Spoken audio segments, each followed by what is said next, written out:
de YouTube.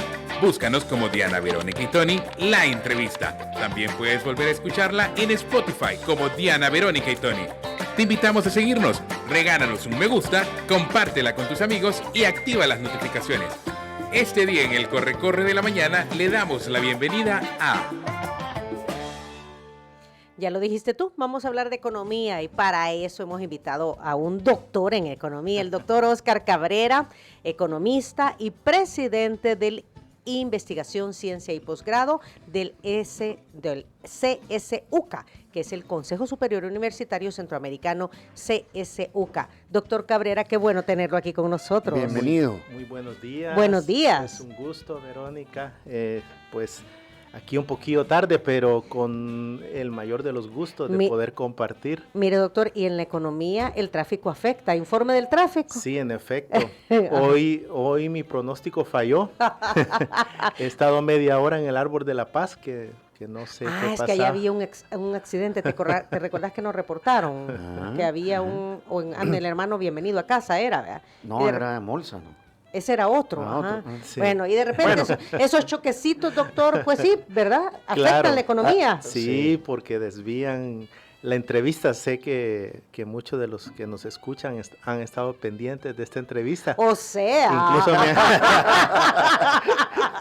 Incluso me han llamado reclamando. ¿Y a qué horas, pues? Ajá, ya me imagino. Bueno, Óscar, y que no ibas a estar ahí.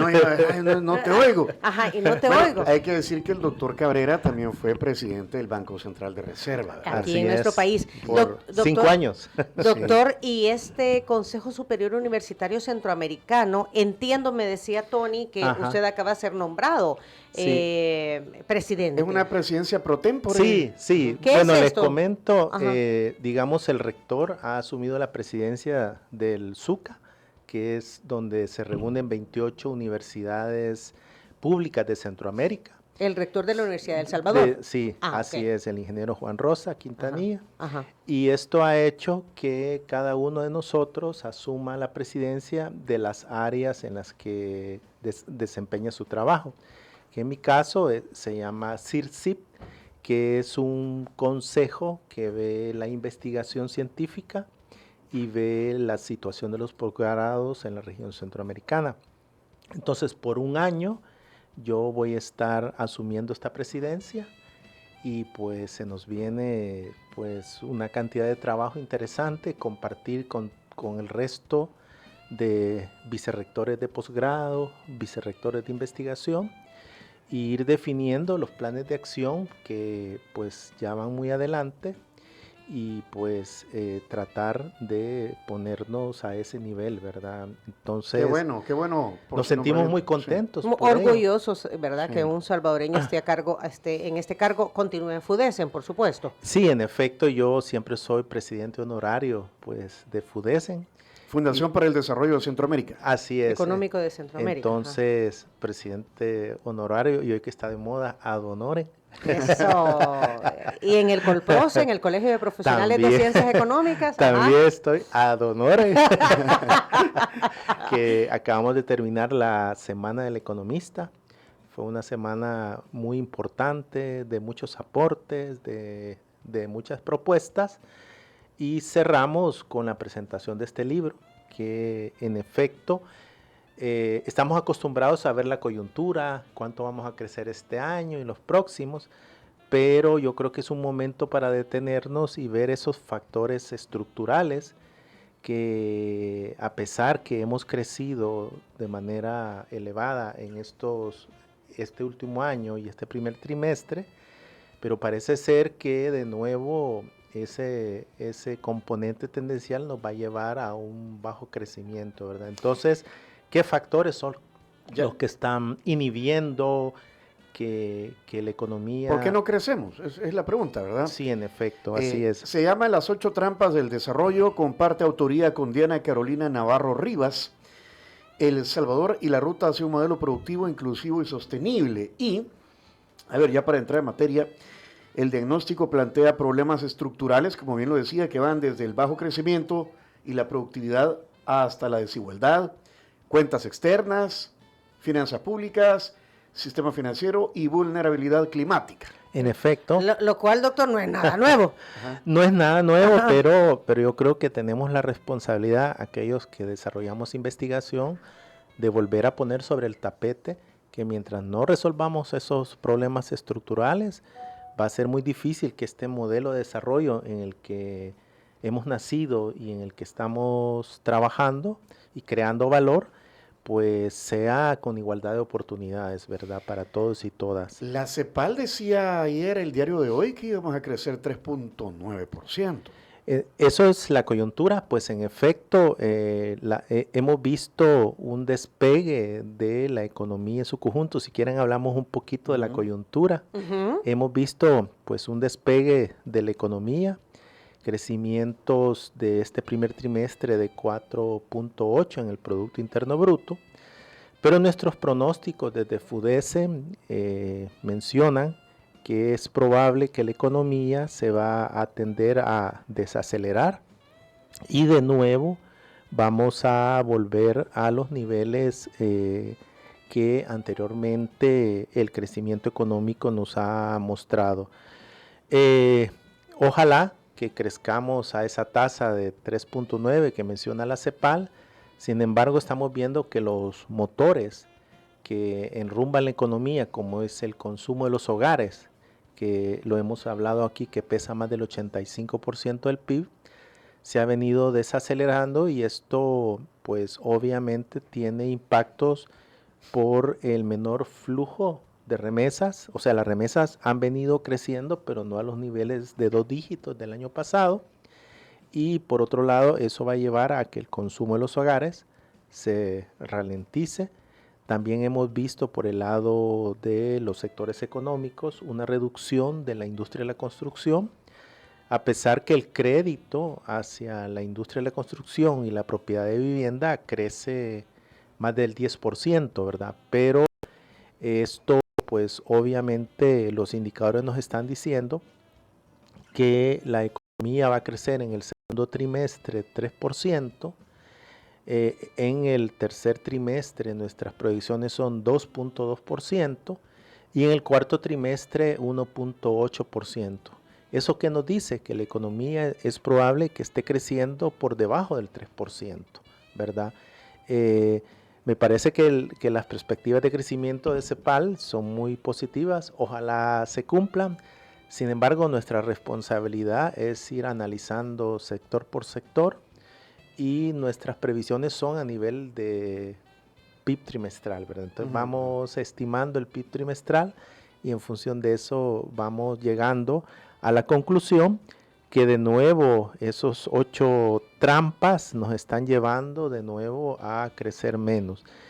Y uno de los temas que acá nos preocupa no es el crecimiento económico, porque ese es el valor de los bienes y servicios producidos en la economía.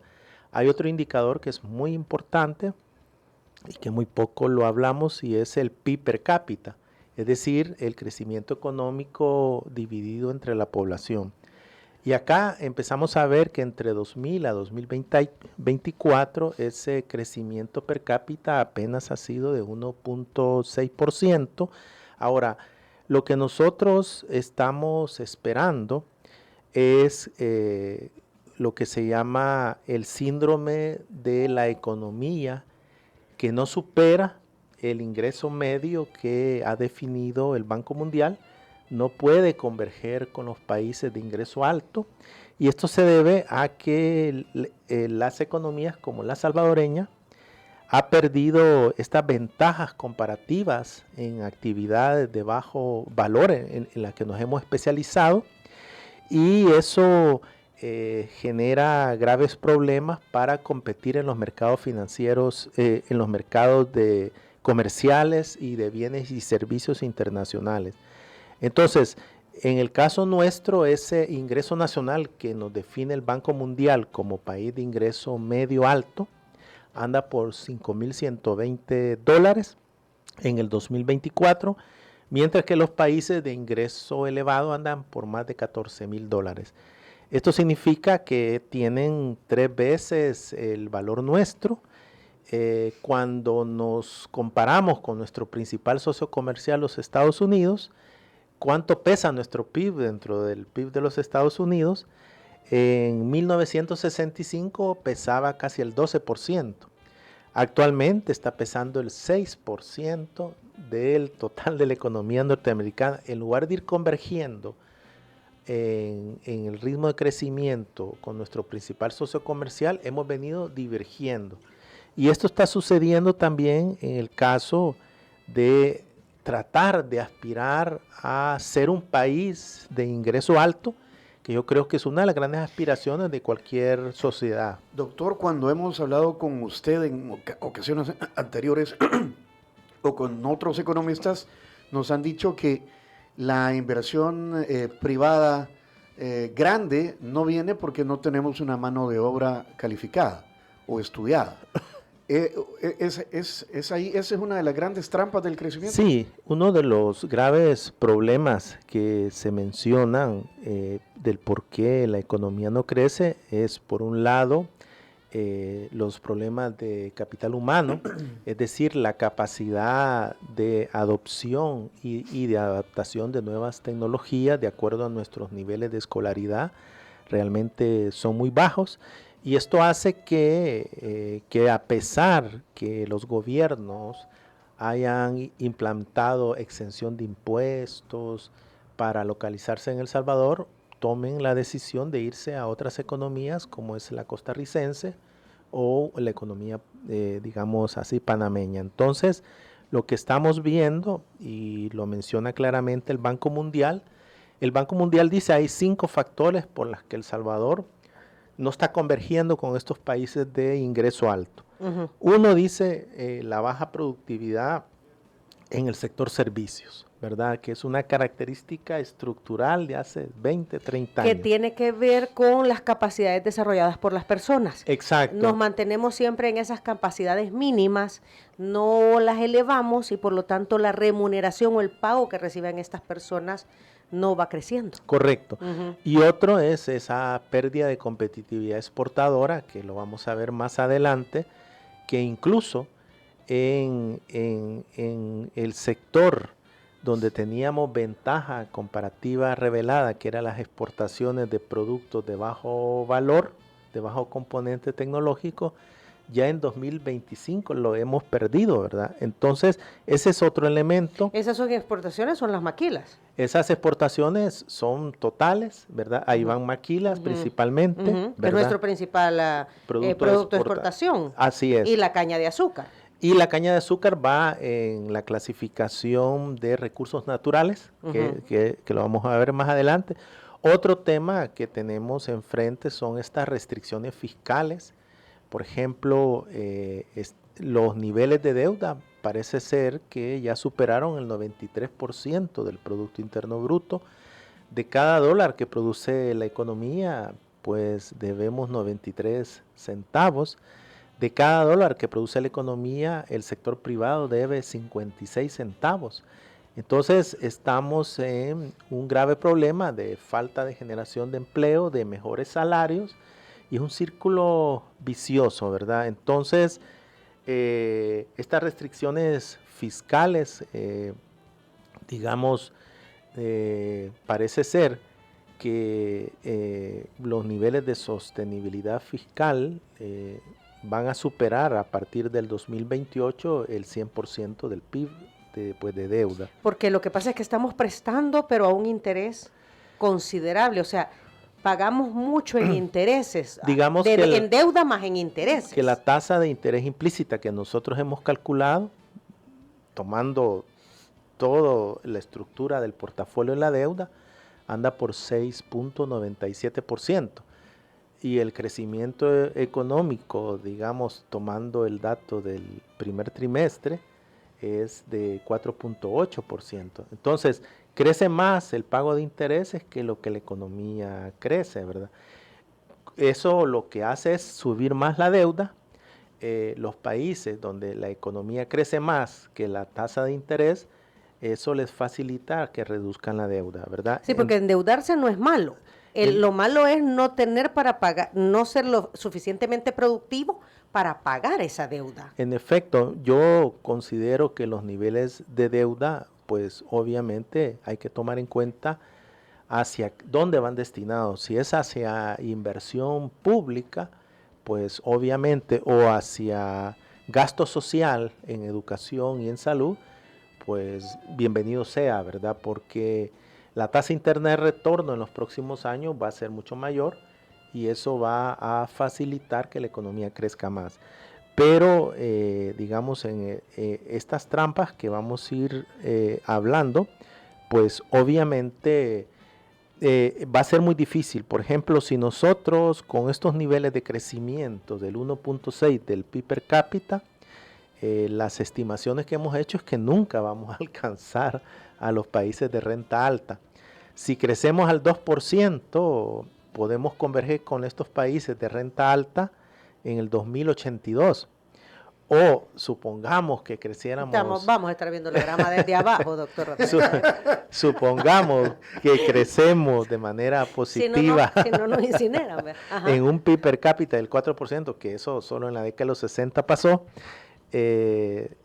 convergeríamos en el 2054. Entonces, esta trampa de ingreso medio que lo desarrollaron unos autores que son Gil y Caras del Banco Mundial allá por el 2007, lo que nos están diciendo es que la economía nuestra sigue bajo esa trampa y por eso no nos sentamos felices porque estamos creciendo 4.8, porque el problema es a futuro que estamos volviendo a converger a la capacidad instalada que actualmente tenemos. Doctor, ¿verdad? Hoy por hoy, y aquí tengo el estudio, ¿qué produce El Salvador hoy que tenga suficiente valor agregado como para pagar mejores salarios o que vayamos, o sea, que mejore nuestra productividad? Sí, bueno, primero yo creo que es importante mencionar que la economía tiene productos, ya sea bienes y servicios de elevada complejidad. Por ejemplo, hay productos que desarrollamos que tienen productividades de más del $40,000, como por ejemplo los que desarrolla la industria de chips. Aquí tenemos una empresa que desarrolla chips, ¿verdad? Ese tipo de productos tienen una ventaja y es que sus precios no fluctúan tanto como exportar café, ¿verdad? Donde muchos países en el mundo nos hacen la competencia, tienen mayor extensión territorial, tienen mejores prácticas productivas que los hace más productivos, ¿verdad? Entonces, lo que nosotros estamos mostrando acá es que nuestra estructura exportadora, pues cada vez los déficits se van amplificando, los déficits comerciales. Por ejemplo, en el año 2025 tuvimos un punto de inflexión. Históricamente nosotros habíamos tenido un superávit en la exportación de manufacturas de baja tecnología. Por ejemplo, en 2020 tuvimos un superávit comercial de más de $570 millones.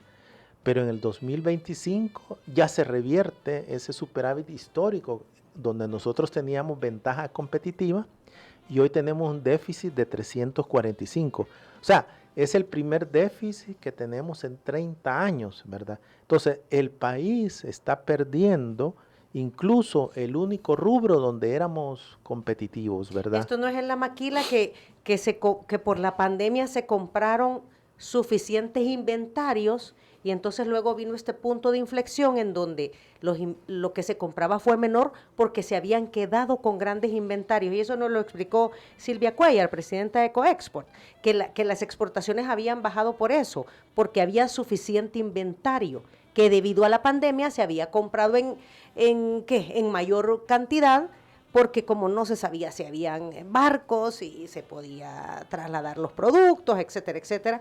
Entonces es como el famoso tema del papel higiénico, a que la gente se abasteció de papel higiénico porque no sabía si después iba a salir o no a comprar papel higiénico. Entonces no se debió, este punto de inflexión en donde bajamos no se debió a esto. Yo no he podido validar esa afirmación de Silvia Ajá. Cuellar, ¿verdad? Pero los datos son claros acá, ¿verdad? Los Sí, datos lo que nos hubo están baja. diciendo Ujú. es que el déficit comercial, que es la diferencia entre las exportaciones menos las importaciones, pasó de 5.000 millones en 2020 a 11.420 millones en 2025. O sea, se más que duplicó en 6 años.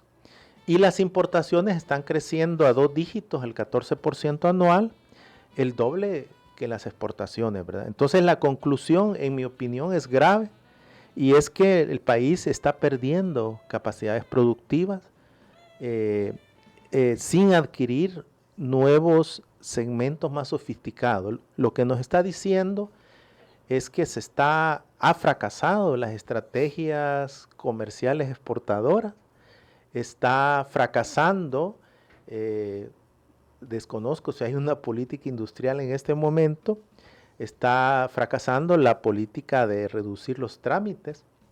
No es por ahí donde tenemos que mejorar la productividad laboral y esto hace que la trampa de ingresos medios se vuelva pues a amarrar.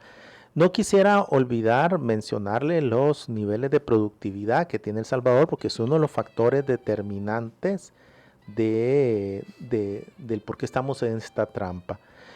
Digamos que detrás del estancamiento está la productividad. En 2025 cada trabajador salvadoreño generaba casi $26,000 en paridad de poder adquisitivo, pero esto es cerca de la mitad del promedio centroamericano. Incluso Costa Rica nos supera 1.5 veces más, ¿verdad? Guatemala nos está superando casi un 25%. El Salvador, según el ranking de la OIT, ocupamos el puesto 190 de 271 economías, ¿verdad? Entonces, estos elementos de la baja productividad, la amplificación del déficit comercial, pues obviamente están dando como consecuencia que la economía pues no haya asumido verdaderas políticas económicas que vengan a paliar estos problemas estructurales.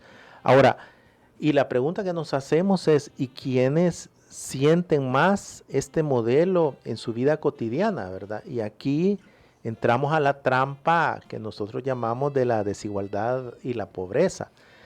Ese es el dato que siempre nos da usted. Aquí lo tengo. Sí, y que nos pellizca. Que Sí. nos incomoda. No. Voy a redondear los porcentajes. Porque aquí están en este informe. 23% de los hogares en el 2025 estaba en pobreza monetaria. Exacto. Y el 10% más rico concentraba el 60% de la riqueza nacional. Exacto. O sea, las cifras son duras, son durísimas. Lo que nos está diciendo es que este modelo de desarrollo actual, en lugar de generar igualdad, está generando concentración de la riqueza y del ingreso. Y pues, digamos, es preocupante porque las políticas públicas, la finalidad como la política fiscal, es generar equidad, ¿verdad?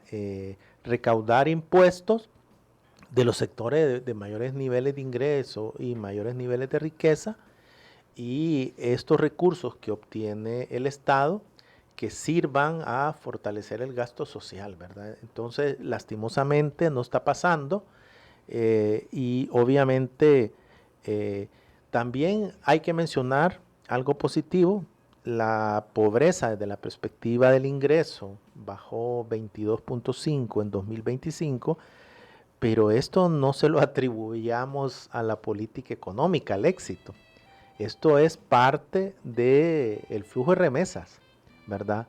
Si no tuviéramos ese flujo de remesas, la pobreza extrema subiría 4 puntos en las zonas urbanas y 8 puntos en las zonas rurales. Y aquí hay un elemento de preocupación. Tenemos a la vuelta de la esquina la finalización del TPS para más de 170,000 personas que Este flujo de remesas impacta en 1.5 millones de personas acá, ¿verdad? Entonces, una reducción de ese flujo de remesas, primero impactaría un choque en la balanza de pagos de la economía, porque ahorita ese déficit comercial que hemos tenido, que hemos hablado, se ha estado financiando con remesas. Se compensa con las remesas. Parte. Pero ahora, si dadas estas políticas de la administración Trump, dado la reducción del flujo de remesas, es probable que tengamos impacto en los gastos de consumo de los hogares, en el PIB, va a impactar en que aumente probablemente la pobreza desde la perspectiva de ingreso y la perspectiva multidimensional, y que esto nos lleve a, pues, de nuevo, a los niveles de pobreza de las décadas anteriores, ¿verdad? Entonces, creo que aquí hay un punto de atención para los que actualmente están formulando políticas públicas a tomar en serio estos estudios, que de hecho nuestro rol es desde la academia, ¿verdad? Plantear propuestas de política. Y de hecho también a mí me gustaría mencionar que no hemos podido resolver en los últimos 36 años de análisis el déficit, el balance público en estos 36 años ha sido negativo, con una media de menos 3.6% del PIB. ¿Qué significa eso, doctor? Eso lo que está diciendo es que los ingresos que recauda la hacienda pública son menores al gasto que hace. Y eso genera un déficit comercial históricamente. Sí, porque el Estado tiene menos dinero para enfrentar sus obligaciones. Exacto. A pesar de que en los últimos años sí ha crecido esa recaudación fiscal. Pero paradójicamente la recaudación fiscal ha aumentado en los deciles de menores ingresos, ¿verdad? A través de la factura electrónica han venido a capear la evasión fiscal de los sectores informales, ¿verdad? Y los sectores del 10º decil, que sería el de mayor ingreso desde la perspectiva de la recaudación, ha venido cayendo, ¿verdad? Entonces, o sea, a ver, las grandes mayorías están pagando más impuestos en el IVA, porque se les está obligando, bueno, se está formalizando. Y la renta. Y en la renta. Así es. Ajá. Y las personas con mayores ingresos están pagando menos. Exacto. Es lo que dicen. Entonces, vamos al revés de lo que se recomienda, que es aumentar la tributación progresiva, ¿verdad? Entonces, tenemos en los últimos 30... ¿De un ejemplo de tributación progresiva, por favor? Nosotros, como FUDES, en el año pasado propusimos un impuesto a los 110 ultrarricos. Este impuesto recaudaría alrededor de 480 millones hasta 1.500 millones, ¿verdad? ¿Quiénes son los ultrarricos? ¿Cuáles son los ingresos? Los ultrarricos son personas que tienen una riqueza por encima de los 5 millones de dólares. De apellido Ramos. Riqueza es decir... riqueza, bueno, la riqueza son todos los activos, que uh-huh. tienen estas personas. ¿Cuántos millones? Financieros como no financieros. 5 millones, dice. El concepto de ultrarrico es de 5 millones en adelante. Uh-huh. Y hay 110 catalogados 110, en El Salvador. Pero el grueso de estos 110 está de 100 millones en adelante, ¿verdad? Entonces, ahí tenemos una serie de personas con las cuales pudiéramos aumentar esta recaudación y no impactaríamos al resto de la población salvadoreña, ¿verdad? Uh-huh, uh-huh. Ya hay toda una literatura donde se recomienda empezar pues a grabar.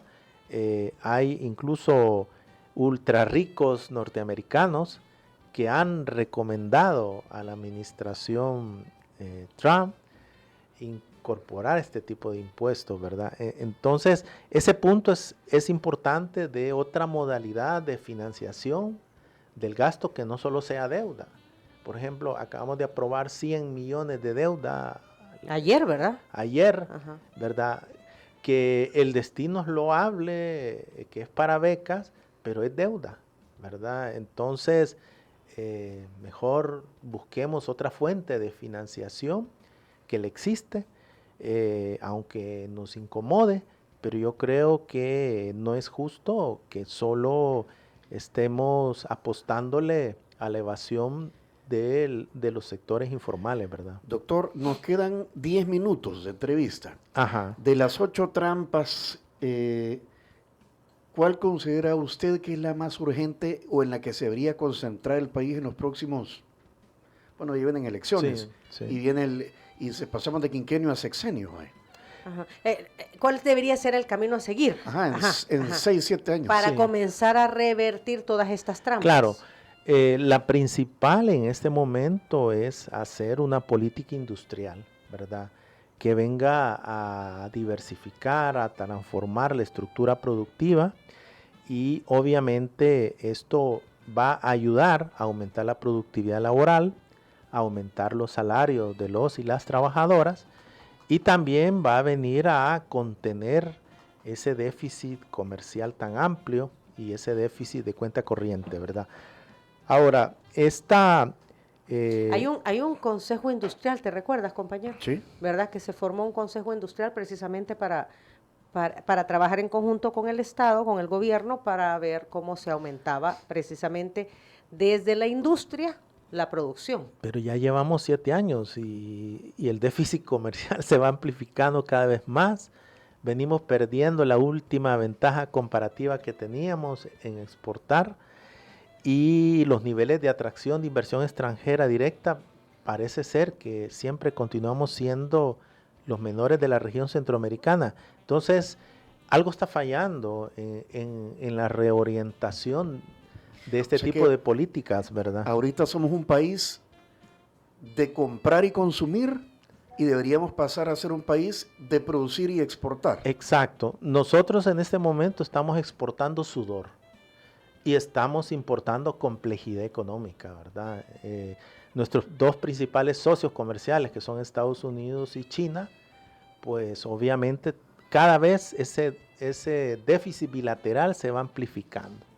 O sea, importamos más de lo que exportamos Sí. hacia esos países. E importamos bienes manufacturados y exportamos sobre todo productos basados en recursos naturales o exportamos textiles, ¿verdad? Maquila.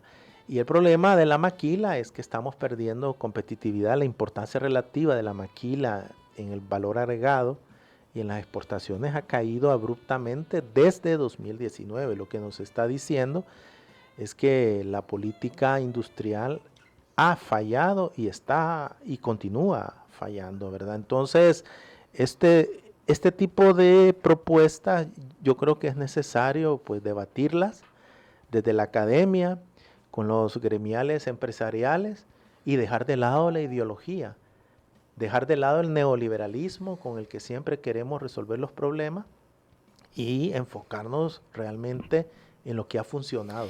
El estudio insinúa claramente que estamos todavía en un modelo neoliberal. Exacto, estamos en un modelo neoliberal y pues obviamente ese modelo desde la década de los 90 nos ha dicho que no ha funcionado.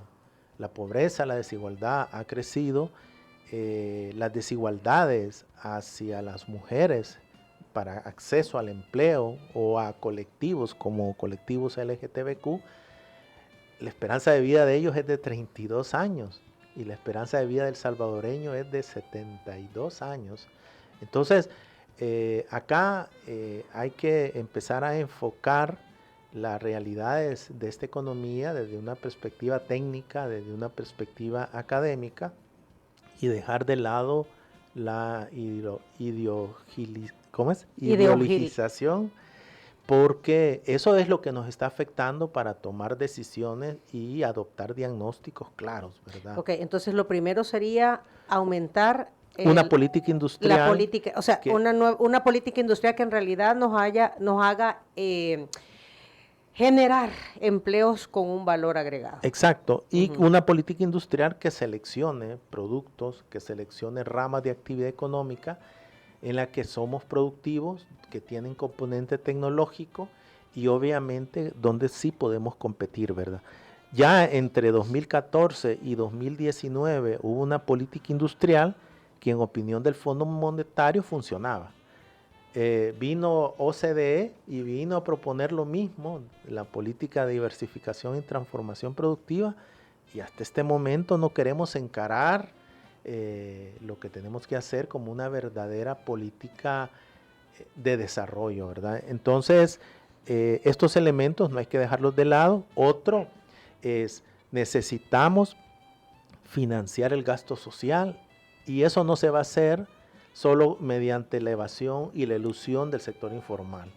Yo creo que eso está llegando ya al límite. Y de los consumidores, doctor, Claro. porque nosotros los consumidores todos pagamos IVA y todos pagamos renta. Es que sobre las espaldas de los trabajadores y los consumidores, sobre todo mujeres, está recayendo la mejora de la recaudación. Pero para nada se está pensando en recaudar en esos hogares de mayores niveles de ingreso y riqueza, ¿verdad? Es ahí otro punto. Y un tema que es preocupante es la manera como se ha venido financiando el Estado. El Estado se ha venido financiando a partir de el sistema bancario, ¿verdad? Entonces, ya este tema es ya las alarmas han crecido en el sentido de que el endeudamiento que tiene el sistema bancario de títulos valores del Estado ya excede el patrimonio, que el patrimonio es contra lo que ellos defienden en un momento de corrida, de quiebra bancaria. Entonces, medidas fiscales de tributación, necesitamos medidas de política industrial y también necesitamos medidas de mitigación del cambio climático. Yo creo que está bien desarrollar el sector construcción, pero no estamos midiendo los impactos que está generando los permisos de construcción que se están dando a diestra y a siniestra, y esto pues obviamente está generando la vulnerabilidad y obviamente digamos, aquí hay un punto intermedio que tenemos que tener aquellos que deciden de política económica. Tenemos que crecer, pero también tenemos que prevenir que la vulnerabilidad ante el cambio climático no se incremente, ¿verdad? Entonces, ahí hay un punto que hay que tomar en cuenta y que lastimosamente, digamos, no lo hemos resuelto. Tengo una duda, Sí, sí. porque habló de la banca nacional. ¿Qué tan expuesta o qué tan elevado es el riesgo de la banca privada a la deuda pública? Sí, la banca salvadoreña sextuplicó su exposición a la deuda pública de 470 millones en 2010 a 2.847 en 2024. Ahora, a mayo del 2026 ya llega a 2.988 millones. Es decir, ahora, si el patrimonio a junio de la banca es de 2.878, la excede los niveles que recomienda Basilea III, que no deben de exceder la deuda del patrimonio, y aquí excede el 104%. Entonces, eso por un lado, ese es un elevado riesgo. El Estado podría estar chupando recursos que la banca podría destinar a financiamiento. Eso se llama efecto desplazamiento. Ajá. O sea, el Estado está utilizando recursos que tienen que ir dirigidos al crédito productivo, ¿verdad? Digamos, el otorgamiento del crédito al sector agropecuario es de menos 8% a mayo. ¿Gracias a qué está sobreviviendo el agro? Está sobreviviendo a las microfinancieras. Son ellas las que le están otorgando crédito todavía al sector agropecuario. Ya la banca se retiró. La banca se ha ido a otorgar créditos especulativos, que es el sector construcción, que es la propiedad de vivienda. Y la tarjeta de crédito. Y otro, el crédito al consumo. O sea, el nivel de endeudamiento del sector privado ya representa el 56% del PIB. El tema de las tasas implícitas de las tarjetas de crédito, nadie se lo está abordando. Incluso hasta el presidente Trump está preocupado por esa situación de endeudamiento de los hogares en los Estados Unidos. Y aquí no se debate, ¿verdad? Por ejemplo, las comisiones que le están cobrando al público por tener su tarjeta de crédito son casi el 8% del valor de cada transacción, cuando esas comisiones tendrían que ser eliminadas. Australia lo hizo. Por ejemplo, esa comisión por tener tarjeta que cada año le están cobrando, eso debería de eliminarse. Pero eso se eliminó hasta los $2,000. Sí, pero debería de eliminarse a todas las tarjetas. Ajá. Doctor, se nos acabó el tiempo. En efecto. Son las 9 de la mañana en punto. Esta pregunta ya es personal. O sea, usted después de estudiar tanto nuestra economía, ¿es optimista o pesimista sobre lo que viene? Yo digamos que estoy muy pesimista porque por la falta de políticas públicas, ¿verdad?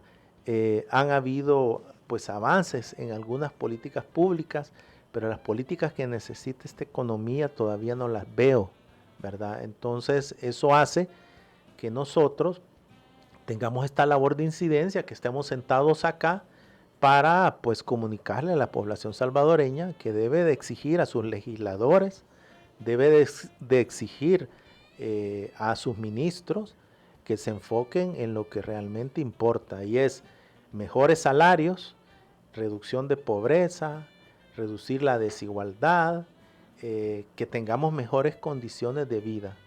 Y esto no está pasando. La mayoría de encuestas que aparecen nos dicen que el salvadoreño, el costo de vida es su gran preocupación y la falta de empleo, ¿verdad? Entonces, no me lo estoy inventando, no que el salvadoreño lo vive. Casi el 80% de las familias salvadoreñas no finalizan el mes, ¿verdad? 80%. Y ya a la tercera semana andan viendo cómo financiar su gasto. Que sería esta en la que estamos ahorita, Semana Survivor. Exacto. Ya lo acuñaron ustedes, están en la Semana Survivor. Hasta el lunes paga. Sí. Lunes 31. Entonces la gente se la ve a palitos. La gente... Ahí es cuando uno acepta invitaciones, que lo invitan a uno. El jueves me han invitado a un almuerzo. Sí. Y uno dice, pues no voy a pagar ya me ahorré el almuerzo. Y bien rico el atún. Y si no toca la puerta de sus papás, papi, no me podés dar unos $100 ahí de tu jubilación, y el pobre hombre gana 220 de jubilación, ¿verdad? Obtiene. Entonces estamos en un mundo al revés, ¿verdad? Bueno. Ok, bueno, Nos quedamos doctor con Cabrera. eso. Gracias por su tiempo y por compartir sus conocimientos y el resultado de este estudio. ¿A dónde lo pueden encontrar? Estamos ahorita en la fase de impresión. Cuando ya lo tengamos, vamos a tener una versión electrónica y una versión en papel, y es totalmente gratuito. Muy bien, gracias. Gracias, doctor. Gracias. Bueno. Si quieren volver a ver o a escuchar esa entrevista, atención. Muchas gracias por acompañarnos en nuestra entrevista. Para volver a escucharla e incluso verla, visita nuestro canal de YouTube Diana Verónica y Tony. Búscala como La Entrevista. También puedes encontrarla en Spotify como Diana Verónica y Tony. Te invitamos a seguirnos, regálanos siempre un me gusta, compártela con tus amigos y activa las notificaciones.